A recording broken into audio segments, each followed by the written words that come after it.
Blake Lively tried to blackmail Taylor Swift. Breaking news and update regarding Blake Lively extorting Taylor Swift. Blake Lively stormed out of the courtroom after Taylor Swift leaked brutal evidence, including a message where Blake threatened to bury her using her own words. This is Taylor confirming that this is true. Taylor stayed quiet for months, playing the long game. Now she's exposing Blake with a single lethal move. This isn't just messy, it's potentially career-ending. Taylor has responded through her sources, through her PR. On May 15th, the courtroom sat silent, tense like a horror film just before the scream. Everyone assumed it'd be another dragged-out session of legal drama. But out of nowhere, Taylor Swift's team calmly, coldly, and with calculated precision dropped a nuclear bomb of sealed digital evidence. When something comes out about Taylor that isn't true, they're going to go to their sources. T-Pain is going to go to her sources in the media, usually People or another magazine, and say, kind of spin another story or tell their truth, or there'll be a source that denies it. Blake Lively's face drained faster than her Hollywood reputation. She broke down in open court.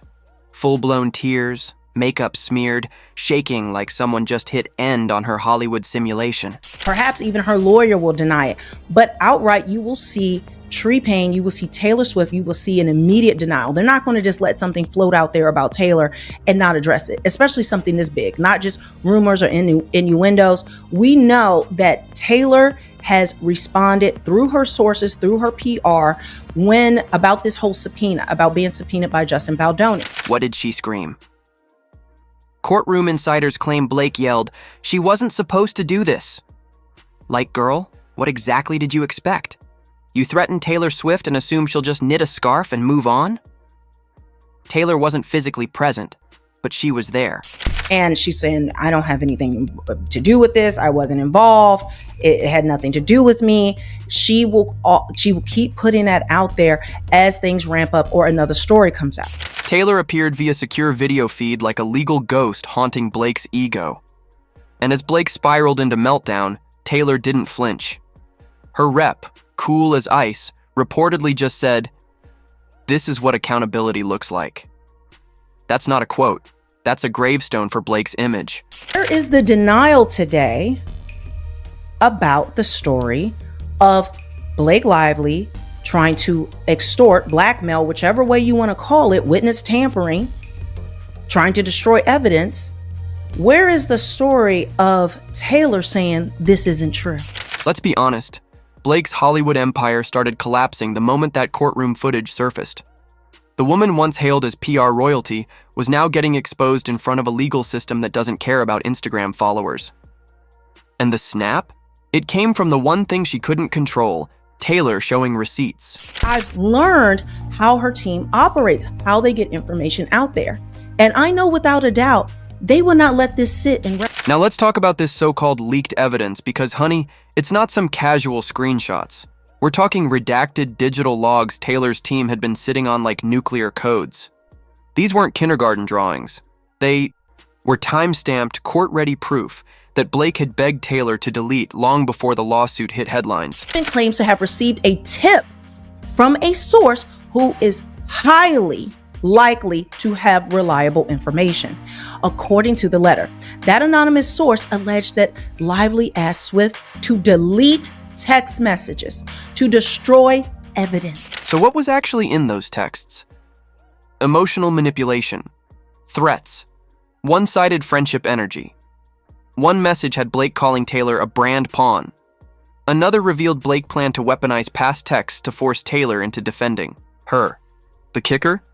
Either you stand with me or I show them everything. Sounds like a CW villain, not a best friend. Lawyer responded to Lively's attorney and addressed these inappropriate and apparently extortionate threats. He adds, it is those communications that the Wayfair parties seek to obtain as potential evidence of an attempt to intimidate and coerce a percipient witness in this litigation. And it didn't stop at texts. Taylor's team brought audio too. One clip features Taylor telling T-Pain, "She said she'd bury me with my own words." That wasn't metaphor. It was Blake threatening to destroy one of the biggest stars, On Earth with a decade of private conversations. Desperate doesn't even cover it. Where is Tree Payne? Tree Payne wouldn't let this just be out here if it was a lie, if it was false. Legal analysts now call this a textbook case of criminal intent, possible extortion, coercion, and witness tampering. And the brilliance? Taylor's team didn't go full drama. They leaked just enough to torch Blake without getting their hands dirty. Surgical, silent, devastating, and fully deserved. That Blake Lively threatened best friend Taylor Swift to publicly support her, and it ends with us legal battle. A lawyer for Lively calls the allegation categorically false. Here's where things get juicy.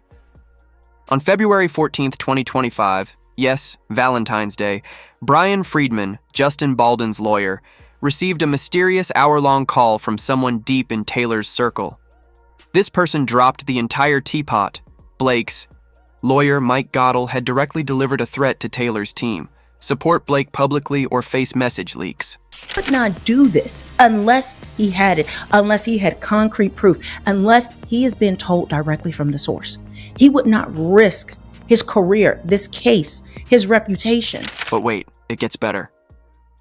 That same source told Friedman that Blake had asked Taylor to delete those texts all the way back in October 2020. So she wasn't just threatening her friend, she was erasing evidence before anything exploded. That's not panic, that's plotting. Blake was building lies while pretending everything was fine.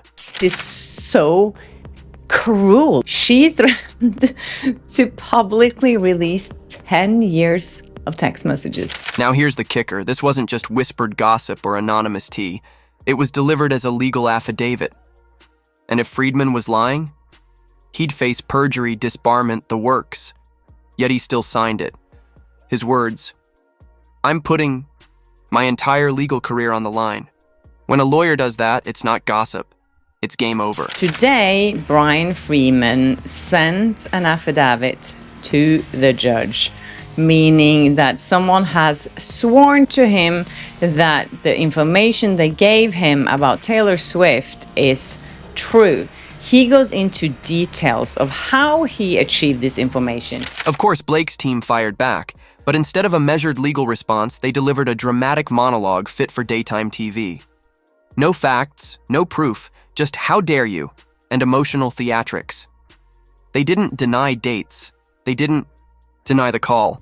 Just loud deflection, as if screaming would erase the receipts. Also accused Taylor of Blake of asking Taylor to delete text messages. This was the original letter that was sent by Brian Friedman. Well, Blake Lively's team was very quick to respond. I've never seen them respond so quick because this headline went everywhere. So let's recap.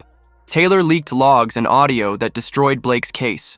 The blackmail is documented, the deletion request is on record, the affidavit is signed.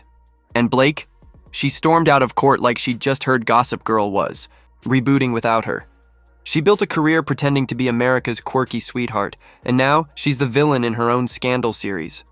Lively's lawyer allegedly threatened Taylor Swift and extorted her to release a public statement in support of Blake, or text messages would be released. They also accused Taylor of Blake of asking Taylor to delete text messages. And Taylor? She said absolutely nothing. No posts, no interviews, no reaction memes. For someone like Taylor Swift, that silence is thunderous. Remember, this is the woman who shuts down rumors before you finish refreshing your feed. So this calculated silence, it's not avoidance. It's a weapon. Taylor Swift is declaring, "I am nobody's dragon, girl. I am not your dragon. I've stayed quiet. I've stayed away. But girl, now that I'm getting dragged in this, you're about to get run over because I am not going to hold back." Taylor knows media strategy. She doesn't raise her voice. She lets silence shout for her. Right now, that silence might as well be a billboard saying, "Blake Lively is finished." Taylor doesn't need to scream criminal. She lets the documents, the panic, and Blake's own breakdown do it for her. Because truth, it screams louder than spin. Here too, as Exhibit 1 is an affidavit executed under penalty of perjury, stating the factual basis for the statements set forth in my letter. Notably, the motion is not signed by Michael Gottlieb. I noticed that too, Brian Friedman. Let's be clear. Taylor's team letting this blackmail narrative fester isn't weakness. It's war strategy. These are the same people who vaporize AI deepfakes in hours and crush wedding rumors in a tweet.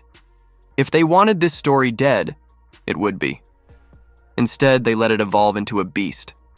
And Blake walked right into its jaws, heels first, grinning. During the same 14th call, the individual told me that they had been informed that 4 or 5 months earlier, Miss Lively had requested that Miss Swift delete her text messages with Miss Lively. So what was in those deleted texts that Blake was desperate to hide? Because when you're begging someone to erase messages, it's never just about storage space. This wasn't cleanup for memory, it was cleanup for credibility. Blake allegedly asked Taylor to wipe those texts before the world knew anything. That's not loyalty, it's premeditated cover-up. It's like another level of what I thought was possible coming out of that camp. So what exactly was in those texts? Nothing huge, just Blake allegedly making jokes about throwing Justin under the bus during the press tour. Super classy, right? Just some light career sabotage via text. And then there's the part where she was reportedly praising Baldoni on set. Yep, praising. Saying things like, he's killing it, and such a professional. Basically the total opposite of the narrative she later filed in court. So either Blake suddenly had a full-on personality reboot, or she accidentally left behind her script for a fake victim narrative and forgot to delete the rough draft. During the same 14th call, the individual told me that they had been informed that 4 or 5 months earlier, Miss Lively had requested that Miss Swift delete her text messages with Miss Lively. And now for the wildest theory, one that's somehow not even outlandish anymore, that Blake had a thing for Baldoni. Maybe the whole lawsuit was just emotional chaos dressed up as justice. If those texts really include flirty lines or weird confessions about Justin, then yeah, this isn't just embarrassing, it's a motive. And when you add motive to deletion requests, you're not just looking at pettiness anymore, you're looking at possible obstruction. Blake didn't just stab someone in the back. She served up betrayal, manipulation, and PR panic that could fill an entire Netflix docuseries. And let's not ignore the fact she reportedly threatened to leak the same messages she was trying to destroy. That's not mixed signals, that's straight-up evidence tampering. Legal eyes are now focusing not just on what she said, but why. Because intent is everything. And Blake allegedly knew those messages shattered her whole courtroom. Act. That's not suspicious. It's suspicious with receipts.